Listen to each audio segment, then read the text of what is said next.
Hey, everybody, we'll put Sean's contact information and be sure to friend him on Facebook, connect with him on LinkedIn, follow him on Instagram.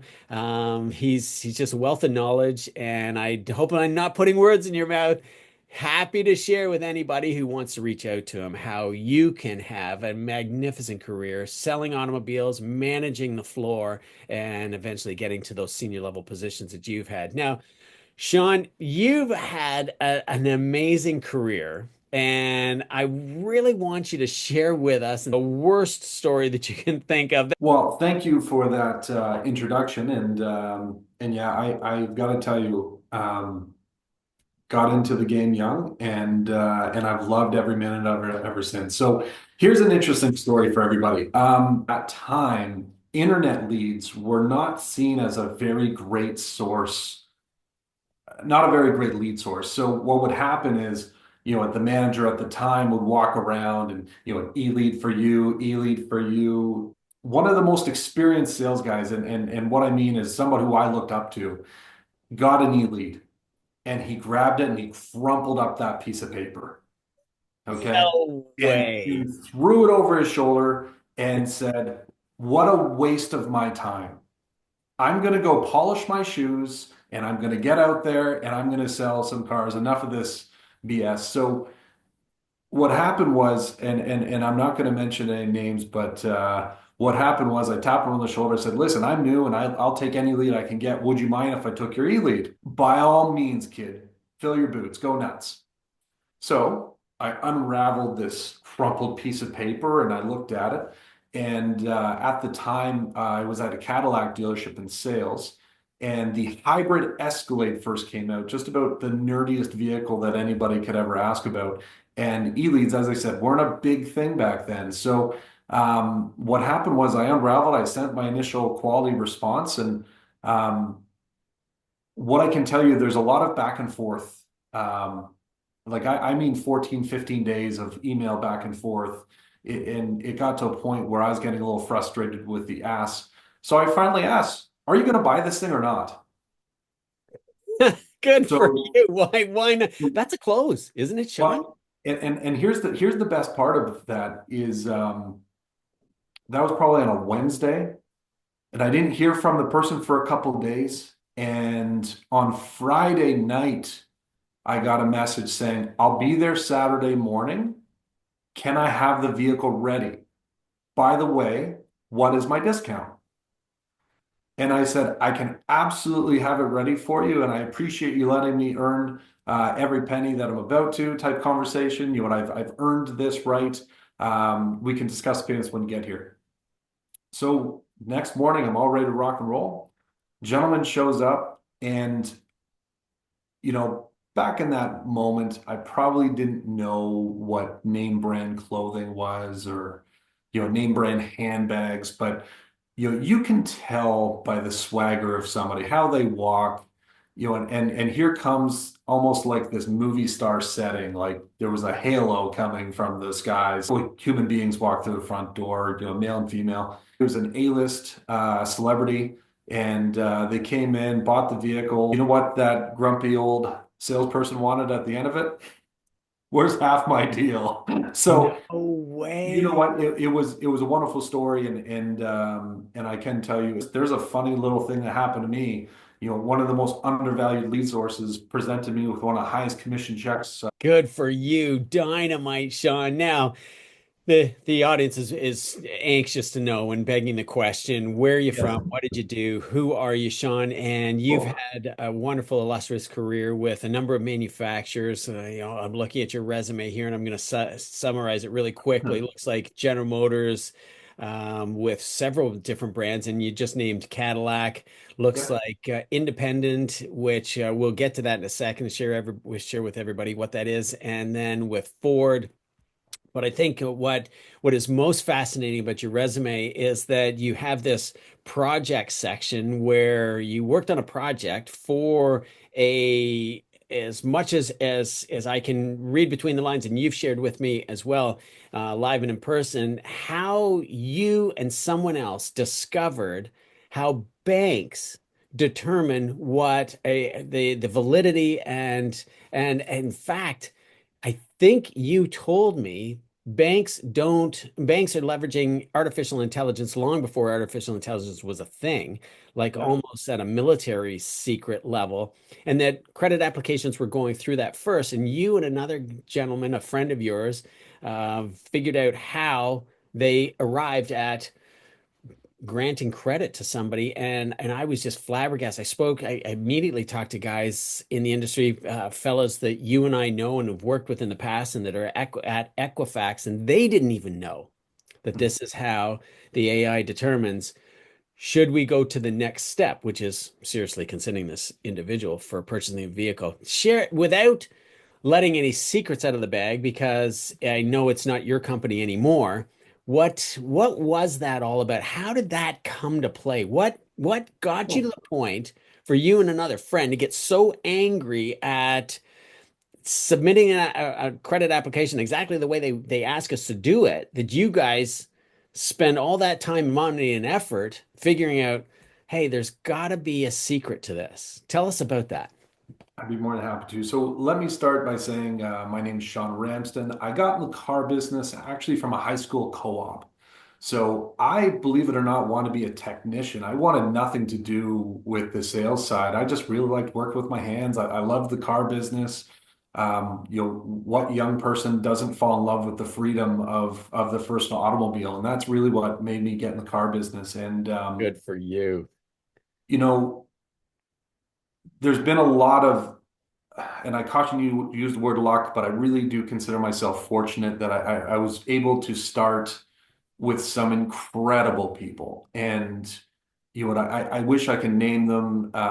There's just too many of them, but I will tell you, I've been surrounded by really world class, best of the best, and they've all taught me so many different things, and it's not necessarily performance based, but the way that I really look at life is, at health, wealth, love, and happiness is kind of my four pillars personally, and I've had some incredible people walk me down that path. So I was obviously a terrible technician. They got me out of that role really fast. And kind of moved my way into, and I won't say career path. I don't believe in career paths. I believe in missions. So I have a mission to be the best that I can possibly be. And that's just the way I look at it. So let me answer. You're glossing over that.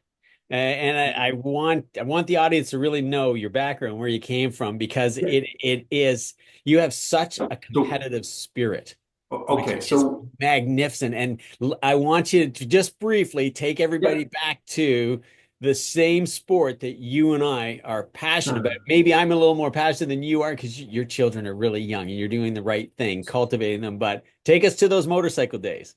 Okay. Well, I'll take you to the motorcycle days. I'll get a little bit microscopic here. So I was actually into mountain biking before motocross. So what happened, I was a tall kid. I was over 6 feet tall when I was 12, 13. So my legs lent themselves to cycling pretty well. So I was doing a weekly cycling series, and the youth class just wasn't cutting it. So they put me in the adult class, and I was winning and cleaning house. Like I was Good just for you. doing really well.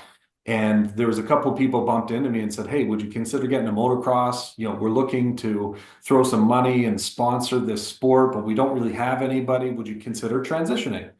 And I said, "Okay, great. Where's my deal?" They're like, "Oh, here's the deal. You got to buy the bike first." So how I kind of got into It's not a car was, $1 million sport. They don't give you the bike, the no, trailer. no, that comes with time. What I can tell you is that um, when I realized the financial responsibility of buying your first bike, I worked 3 jobs. One of my introduction to the car business was they didn't want to give me a co-op at the first dealership, and I said, "I'm willing to do whatever it takes." And they said, "Well, what do you mean?" And I said, "I mean whatever it takes. What is the job that no one else wants to do?" Good for And you. this really was the foundation of my career. So that was at I'd say a medium-sized auto mall. And my first job was hand sweeping that auto mall with a wheelbarrow, a shovel, and a broom. And eventually somebody had said, we're going to give you a shot as a lube tech. If you take that same work ethic from the back shop, working my way from hand sweeping a car lot into the, detail bay, lube tech, and looking back at it, it really helped me understand that being at the tip of the spear of technology can allow you to be a pretty valuable asset. So, the bosses at the time were terrible at it. They were just, the one finger wonder typers. So here I come in and say, okay, well, what do you want? I can type you out an essay in, in minutes, not hours. So I was a resource to them that they couldn't live without. And I would suggest when you look at yourself, and I stumbled across that, and it allowed me to become something better than maybe I originally set out to be. But I'm going to reel it back in for a second. So I did end up buying my first motocross bike. I did end up getting sponsored. Um, and I Good. can tell you, I went from beginner to expert pro in my first year racing motocross in Canada, specifically Ontario, but that took me well into the States. We did a lot of racing in the South Carolina, Florida area, and had a really fun time with the outdoor Supercross series. Um, Really the time of my life. I'll never have a frown talking about that.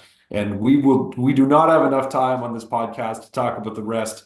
Your question was loaded though. I got to answer it, In one by pieces. one by one. So, worked a lot of fixed operations roles before I hit sales. And what led me on a mission was this.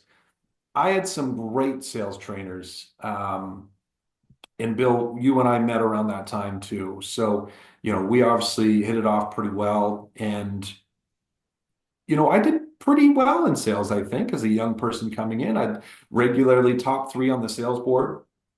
And when you have those monster months, those months that you just feel like you have the Midas touch, anything that you touch just seems to go to paper. And it was really incredible for me. And as a young, stupid person, I often spent those commission checks before I actually earned them. And what set me off on a mission was one of my best months, just an absolute incredible. I booked my holiday. I spent money at lavish restaurants. I bought myself watches without the commissions coming in, of course. And what happened was I lost probably three-quarters of my sales due to declined credit. And that hurt me so much. And as I said, I missed my car payment. I couldn't pay my rent. Back in those days, cell phone payments were car payments. That wasn't fun. And, I remember a friend calling me and my phone, like back in the day when you didn't make your phone payment, they just cut you off. And that was my lifeline. And, my friend was so embarrassed for me. He drove over to my house and said, that's not cool. Don't ever do that again. And Drag. I was Drag. so moved by that. I made it my mission, my career mission, to understand credit in where I live. Now, I graduated from an American university. I'm well versed in how the American banking system works, which there's thousands of American banks. In Canada, we're very fortunate and lucky because we only, and yet again, it fluctuates, but generally speaking, we have about 26 lenders in our country. And those 26 authorized lenders, they have different buying algorithms. They have different weighted classes for different assets, which is, cars. And I don't mean to get nerdy and microscopic, but what we're talking about is VIN-based lending. And every vehicle with a VIN number has an inherent value.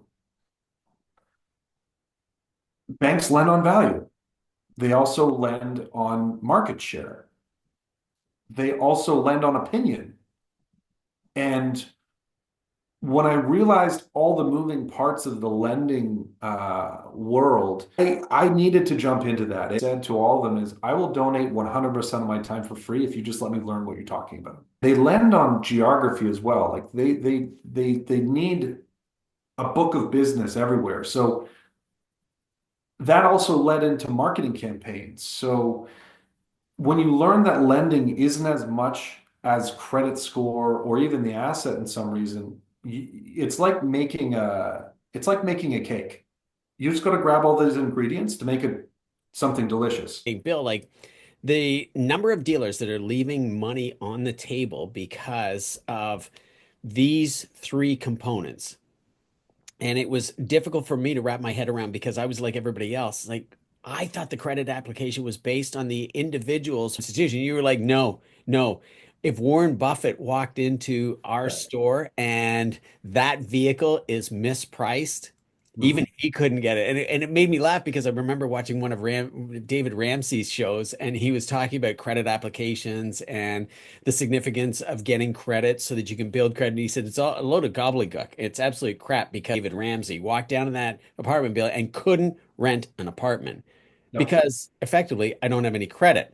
He said I could buy the entire apartment complex of 100 units with cash, but I couldn't rent one. So he said, don't fall into that trap. And when I brought those two together, you shared with me and enlightened me on that particular product that go into geography, the automobile, the selling price, the credit application of the individual. It's not just one of those things.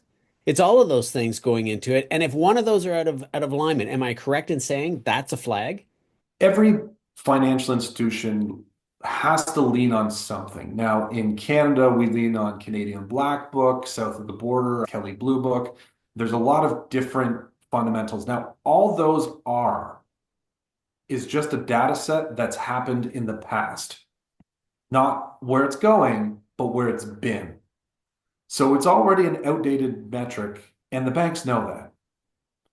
So Fascinating. mathematically, every asset holds a certain percentage. So, there's some lenders that will operate on that value number and then work off 115% to what that value is. So if you don't buy it right, that margin, you're only allowed to have a 2% margin to get anything approved.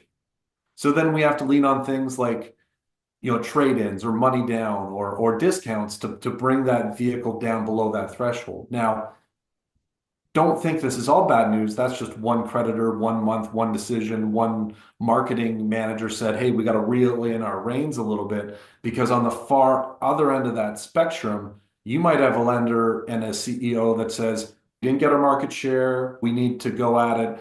And they might open up their doors to 215% of that same value, a whole 100% higher.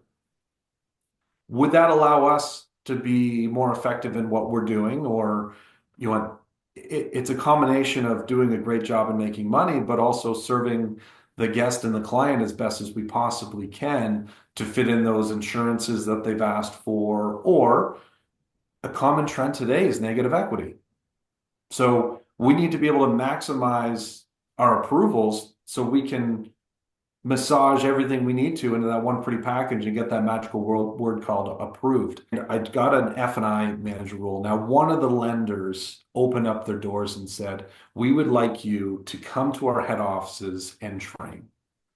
And we get to the boardroom and they thanked me for coming. They said, listen, it's not very often that somebody from a junior manager level position would even care about what we have to say. And we just want to say thank you. Lending is static. It's not linear.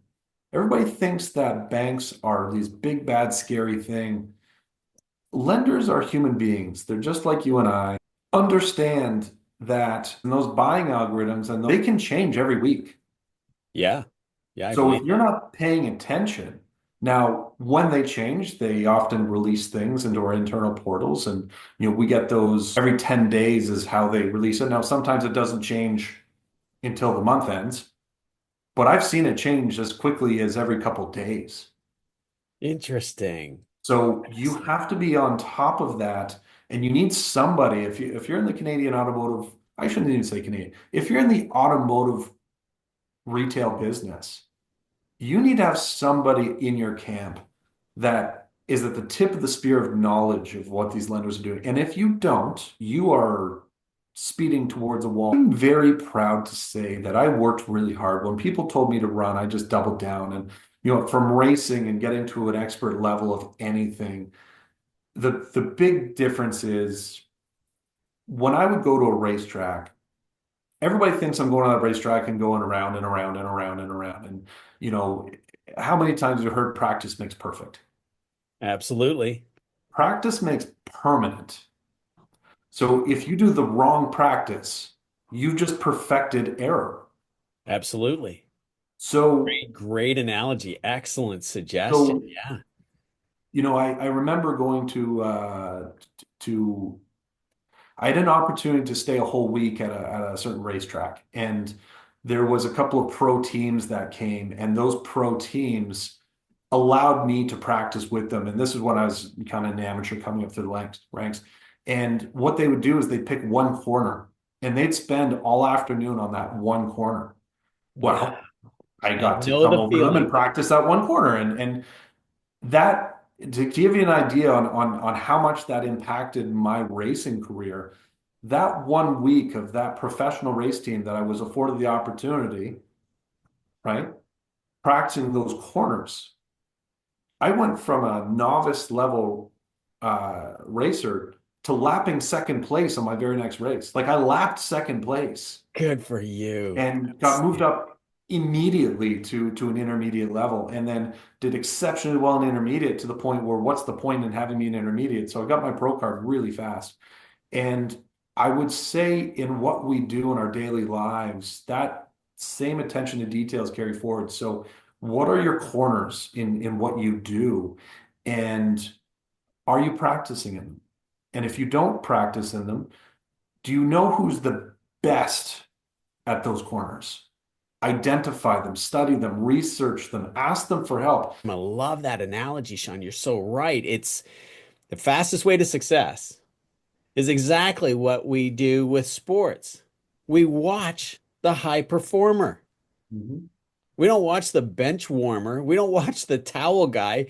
The towel person and the ball retriever at a tennis match is probably a pretty good tennis player, football player, baseball player, soccer player. That's how they got into the club to say, can I just be a part of the club? They Yeah, probably weren't somebody just wandering around in the streets and another individual said to them, "Hey, would you like to carry the towels for our World Cup soccer team?" yeah, Answer would probably be no. Like, why would I want to do that? But it's an individual like yourself who would work for free, sweeping the lot, and then eventually get paid for it, working your way up through fastest way to success, emulate a high performer success. And at well, least that's what we share with the motocross and the mountain bike racing. You line up on that start line. You glossed over it earlier really, really fast when you said, here I am, a young person working in the automobile industry. I think really what you're saying is here I was a young person working with very mature, full-grown adults making a very significant living income for their living. And what place do I have here? Well, that's so much like what you and I lined up on those race courses. yeah. We're all equal. When you step up to the gate, we're all equal. But when they drop the gate, there's winners and losers. You just remind me of one that I should share. So before I got in the car business, I was actually at a little small town motorcycle shop, and it was a very part-time. And the owner I idolized. I so badly wanted to be in that business, and he pulled me aside and said, "Sean, you got to get out of this business." And I said, "What do you mean? I No love this. way. I'm working on Really? dirt bikes and ATVs and snowmobiles and all the things that I love." And he And he discouraged you from it. well, he had a good point. And it wasn't that I wouldn't have had a great career. His thing to me is it wouldn't be enough for me because he kind of understood where I was even then. And he pulled me aside. He said, Sean, do you know why I have a motorcycle, an ATV, a snowmobile, and all these things for all my kids? And I said, how's that? He goes, because I get to demonstrate them all. He goes, I can't afford these. So There's true. no chance. So And he true. said, so I'm confined by my income to take care of the other stuff, but I don't have enough income to have fun. And that and Yeah. that that scared me. So he said, what I want you to do for the next month is I want you to pay attention and I want you to ask the question, everybody coming through my store, what do you do?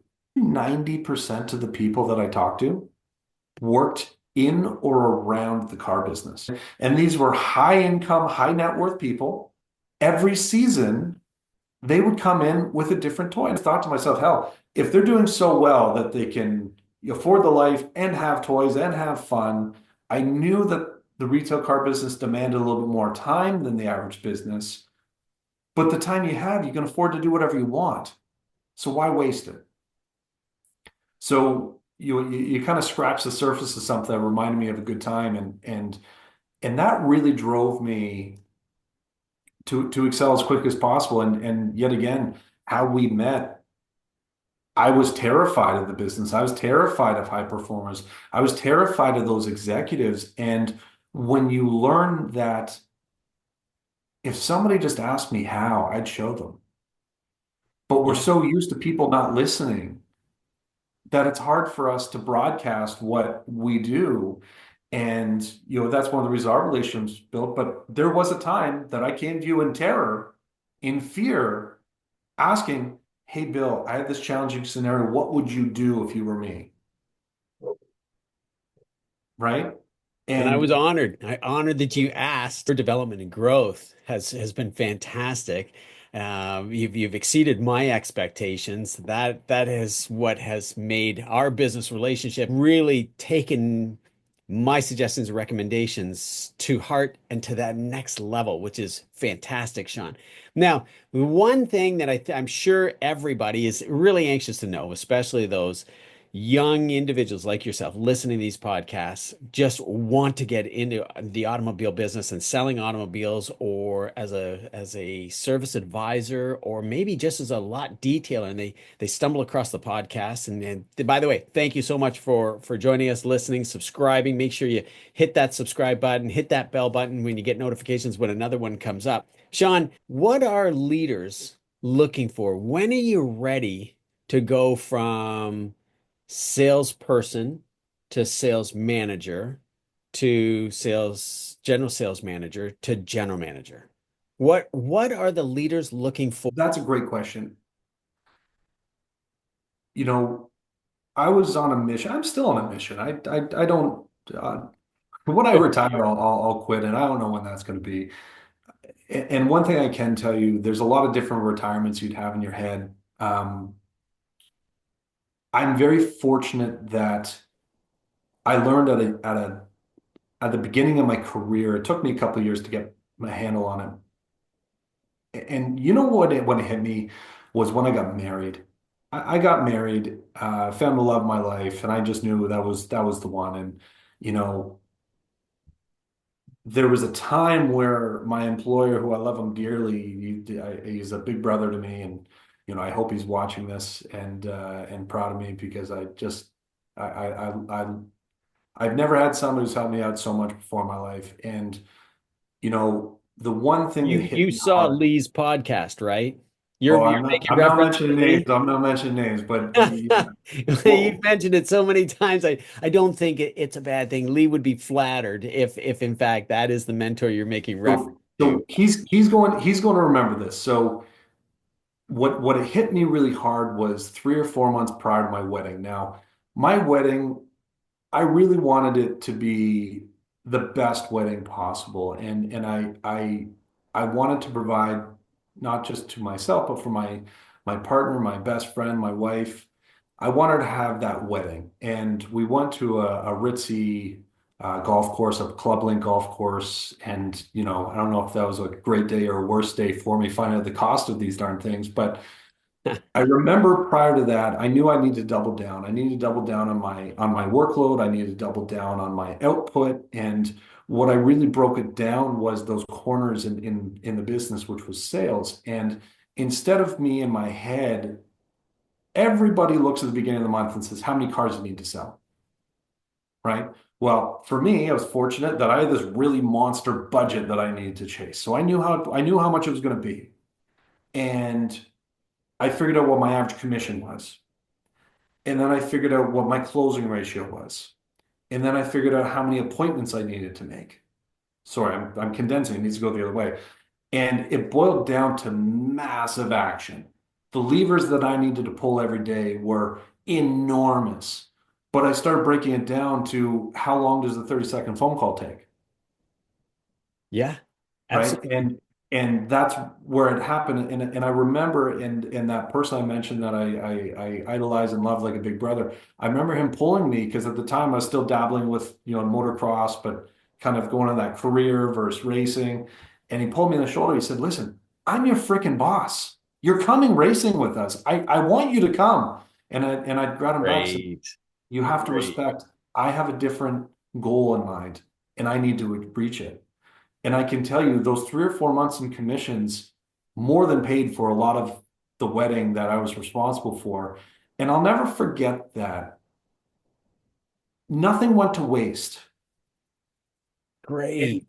those massive actions, although I did them for me, it chased my goal and allowed me to reach my mission in that time of my life. And what happened was that through that, somebody looked somewhere and said, "Hey, what the heck's going on in this spreadsheet over here? What's that? Who did that? Why did that happen?" And that was the caveat to getting my first financial manager position.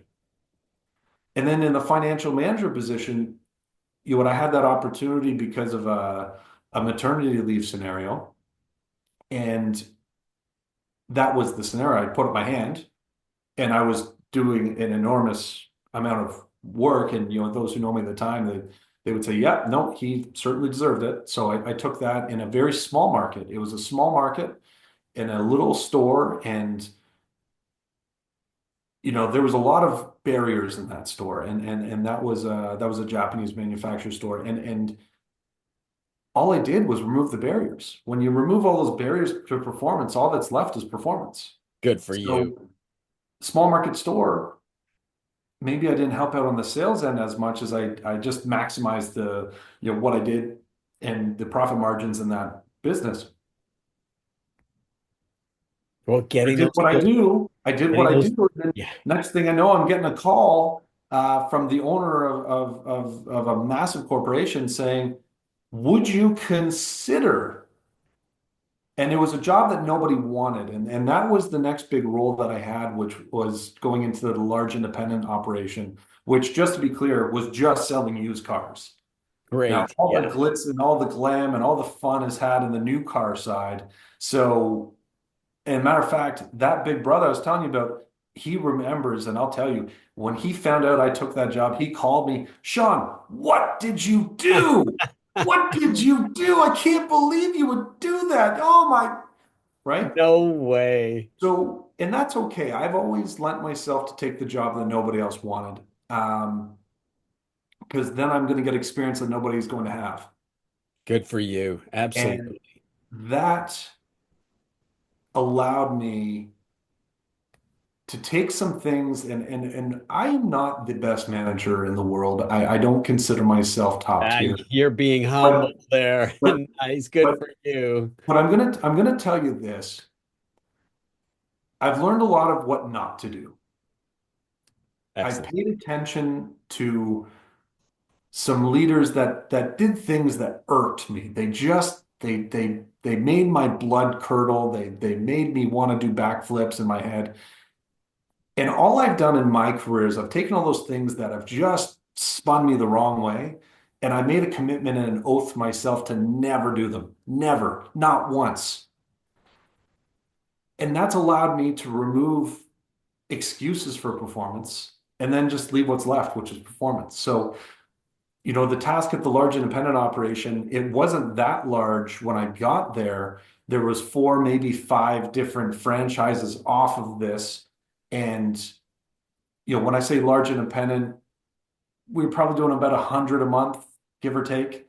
And we took that to a level. Now, when you hear units, we think new and used cars. Now, in a large independent operation, the way that you would divide it in my head, I did was you'd have the vehicles that could be financed. Those were kind of your new vehicles over here. And then you'd have your, cash deals or your older units or, retail pieces, but over here. So that's how we divided it. And where we got to was we were bouncing the doors of 200, retail pieces and doing 100, 150 of the cash as is over here. Wait a second. Outside looked, Did everyone hear that? So you were when you started with this significant superstore pre-owned, Yep. it was doing 100 units. And when you recognize that there's two selling styles, there's Mhm. various buyer behaviors, and when we refine that and focus on delivering on what they want, the customer experience, a customer Mhm. focused approach, you took it from 100 to, if the math is correct, 250, 350 per month. When you look at the unit widget count on the financial statement, Yeah. yes, there's unit counts well into the hundreds every month. Wow, fantastic. Because I was going to ask you about where you are now, because you've done the very same thing, moving the needle here. But from that independent, you joined Ford as a brand at the Yep. retail level, and share with us what that experience was like, because that was Jeez. pre-inventory shortage, going through the inventory shortage. What was the development and growth there, volume and profitability? And You and know, you can talk in terms of percentages, Sean, if you're yeah, concerned about yeah, that's dollars, but you okay. can talk in dollars, whatever. That's okay. We had an opportunity. I had a friend reach out to me and going through succession and it was a difficult time for that store and they needed horsepower. They needed help. And I have known that that needed a little bit of work for quite some time. And I never wanted to move to the north. And what I mean the north is just outside of the Toronto area.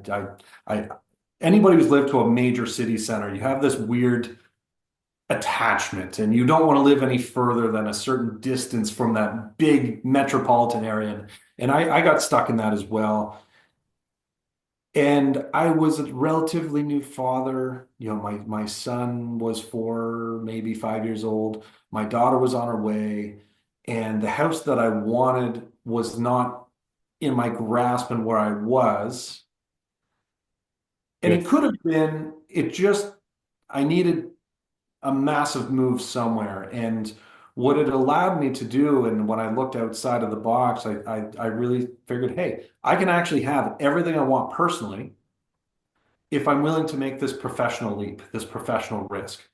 And for those watching, goals are a huge part of my life. I set them frequently, daily, weekly, monthly. We have some other cadences. Maybe we can do another podcast on just goal setting, which I'd even love to bring in some of my mentors that have taught me how to do things, and then I can show you how I do things. There's my little plug for the next podcast. But what That'd I be can, great. Hey, leave a comment below. Everybody, you're yeah. listening, you're watching, whatever the case is, please leave a comment below if that would pique an interest. How to set realistic goals, how to monitor your achievement towards them, because we all know how important goal setting is. And yet, there really isn't that mentor that shows you this is how you can achieve them. And chunking So it down as Sean has shared with you all the way along. Yeah, we'll talk. So leave a comment if that would be an interest, goal setting, and Sean could lead off on that podcast. Sorry, carry on, Sean. And what I will tell you is that one of the reasons I made that decision was in the goals that I had, they weren't aligned with my future and where I was. Interesting. And you asked earlier, what does a leader look for in somebody like that wants to come up through the ranks? Well, here's a leader, owner of an A-list franchise who knew my hustle and knew my grind and knew my resolve and said, listen, would you want to come to a smaller market? I'm going to give you carte blanche with me. Let's rebuild this the way that we should rebuild it. And that was 2 weeks before COVID hit.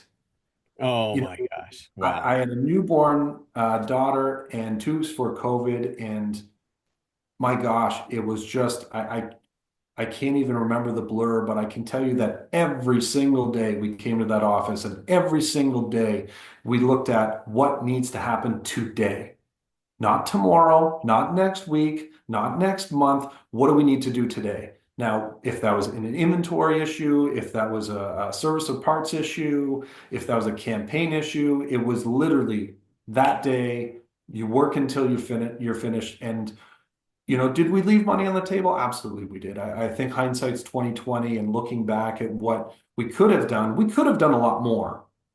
but the continuity of our business was held together in a massive way, massive action, enormous success. And it allowed one bright spot for me is allowed the confidence to be instilled in the entire team.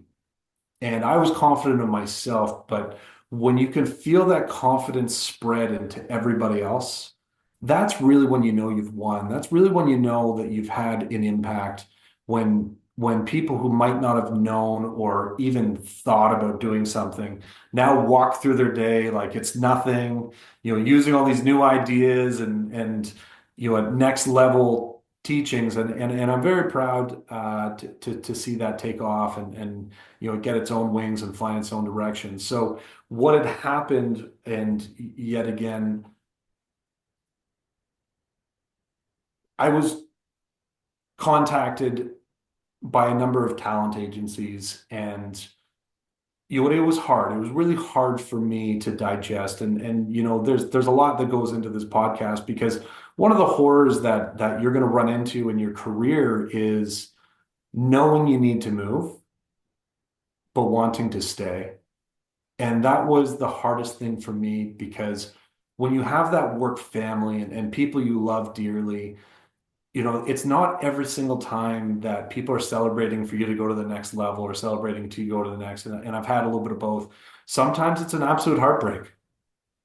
Sometimes it's an absolute heartbreak. And I can tell you I've lived through a couple of those and it's never great, but when you get through it, it's like it's like climbing a mountain. You only get the view when you get to the top. So And, true. The great and analogy. I watched a podcast the other day. Can't remember who the author was, and it's a philosophy that I've had forever. It's called busy work. And yeah. what caught my attention was the thumbnail was being busy is a form of laziness. Mhm. No way, that's not true. That can't be. That's a ridiculous statement. It ticked me off because I have found myself very, very busy lately. And that can fool you and convince you that you're being productive when in fact you're not. And I was just talking with someone, in fact, it was my barber, and and he was saying, "How are things going? What's this month like?" And I said, "Well, I found myself really, really busy lately." And he goes, "Oh, that's great." And I said, "No, it isn't, because it created laziness." And what happens is we get busy doing something, as you stated seconds ago so eloquently, it's so hard to move forward knowing you must leave. Yeah. Making that painful decision. And again, being busy is one of the equations that you can stay in a role, a job with a company for a very long period of time, doing work, filling the day, filling the weeks, the months, accomplishing what would hopefully amount to a decent retirement when you should have moved on long ago. Yep. And that is a painful pill to swallow, a stark realization, an in your face wake up moment. But I would say to everybody listening, you're so fortunate, Sean, to be able to have had that experience. Mhm. That certainly uprooting the family and moving them a long distance makes it so much more difficult. And you hopefully didn't have to do that, but just recognizing the fact that going to another organization, um, earning the know, like, and trust badge of honor with new employees, exactly like you have to do when you're selling anything to anybody. That is magnificent. So, hats off to you, Sean. This has been fantastic. What and enlighten. I think there's a whole ton more that you can share with everybody. I think you really enlightened us on your background, rise to fame, the challenge that you identified with respect to how banks arrive at the approval process was invaluable. Your racing experience, I think we need to just do a podcast on that alone. Just as Bill and Sean talking, nothing about business, getting to know us a little bit better is fascinating because lining up on that front line just before they drop the gate, I don't think there's anything more nerve-wracking for me in the entire world.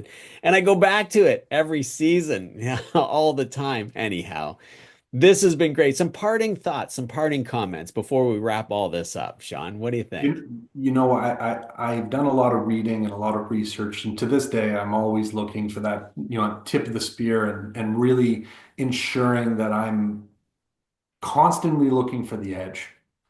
And something resonated with me the other day, and it's about experience. You mentioned earlier, I didn't completely answer it, which was how do you know when you're ready?